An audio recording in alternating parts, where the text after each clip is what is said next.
হিমালয় নামটা শুনলেই শরীরে একটা শিহরণ হয়ে ওঠে।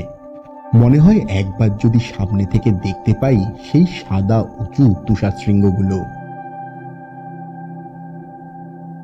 সেই সাতটা পূরণের আদর্শ জায়গা নেপাল। বিশ্বের উচ্চতম 10টা শৃঙ্গের মধ্যে 8টাই রয়েছে নেপালে, যার মধ্যে রয়েছে মাউন্ট এভারেস্টও।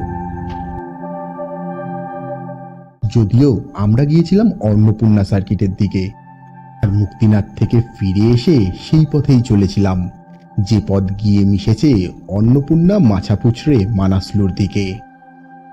দূরের আকাশে শুধুই হিমালয়ান রেঞ্জ, আর সঙ্গে মানে আর কি পাহাড়ি জঙ্গল ট্রেক। আসলে পোখরার ধামপুস গ্রামের গন্ধ গায়ে মেখে চলে গিয়েছিলাম অস্ট্রেলিয়া বেস ক্যাম্প ট্রেকে।